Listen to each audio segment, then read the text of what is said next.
If you've been paying attention to Major League Baseball at all this season, you've probably heard of the term sticky stuff in relation to MLB pitchers. It seems like it's been all over the news this season, especially recently. I'll explain everything that's happening in a minute, but the short description is players are cheating.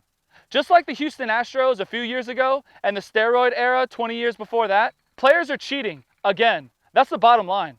Today's Bullpen Bulletin is for both players and coaches, and after I explain what the sticky stuff is, I'll be discussing the damaging impact that cheating professionals have on youth baseball that they never think about.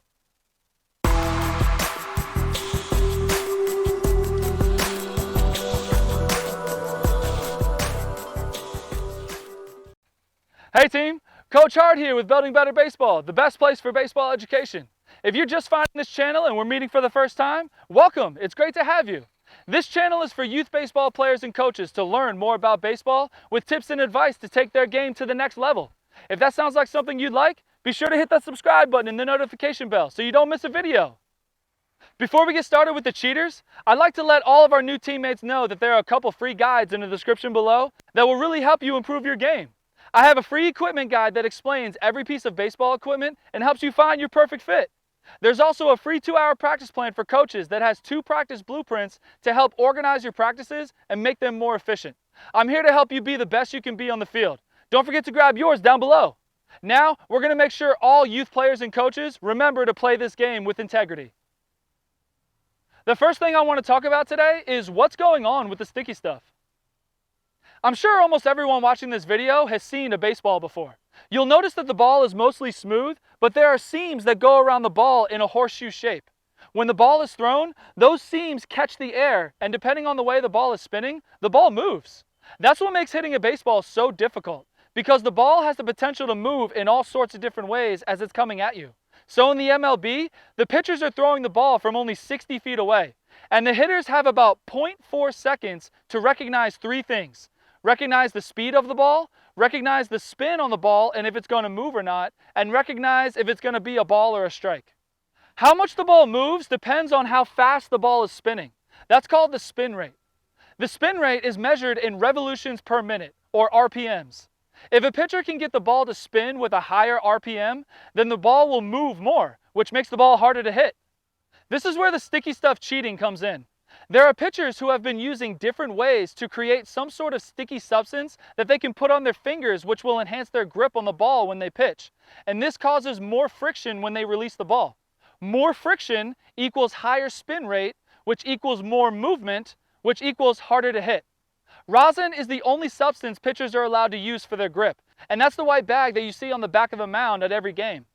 I know that one example of a sticky substance I've heard is that if a pitcher has sunscreen on their arms or their neck, they can take the rosin and mix it with the sunscreen, and that'll create a sticky substance that they can put on their fingers. And that's the quick explanation of what's going on. The second thing I want to talk about today is the impact that cheaters have on this game. The topic of cheating really strikes a nerve with me because that's not what sports are meant for. Sports are meant for fair and honest competition between 2 teams or 2 people. A competition to see who's the best.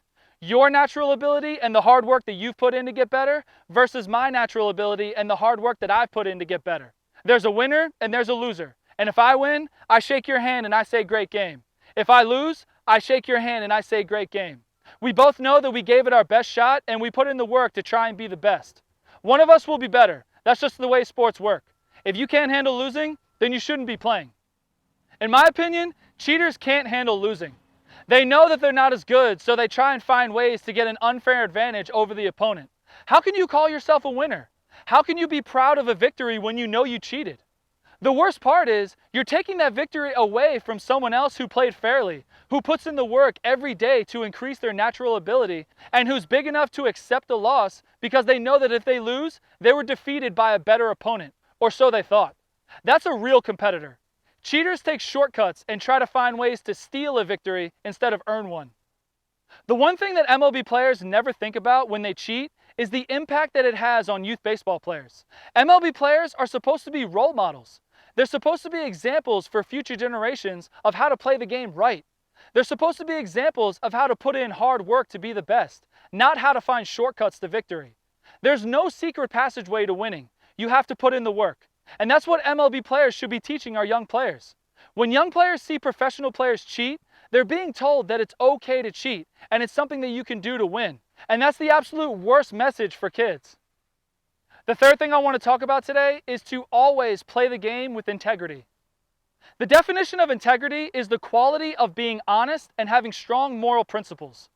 Players and coaches, play this game with integrity. Playing with integrity will give you more satisfaction than any level of cheating can.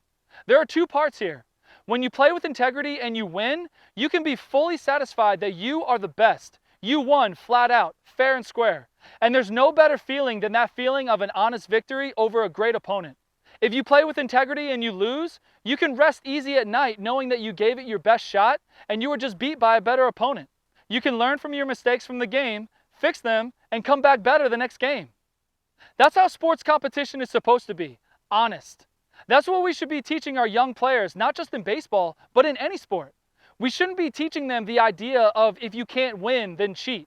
The more professional players that cheat, the less integrity there is in the game because that example of cheating trickles down into youth baseball, which is the future of the game. Today's professional players need to put a stop to all types of cheating. It's setting the wrong example for the future of baseball, and until they realize this, cheating will continue with every new generation of players. I want to remind all players and coaches to play this game with integrity, the way that it's meant to be played. And I know you will because that's how the Building Better Baseball team plays. I'd like everyone watching this video to leave a comment below and let me know what you think about the sticky stuff situation that we have in Major League Baseball right now. Write down your thoughts and I'll be sure to respond. And don't forget to grab your free equipment guide and your free 2-hour practice plan in the description below. Thanks for hanging out with me today. I hope this video gave all youth players and coaches a healthy perspective on how detrimental cheating is in baseball and how when professionals cheat, it impacts more than just the top level players. Remember, if you play the game with integrity, winning will be that much sweeter. I'll see you next week for another installment of the Bullpen Bulletin.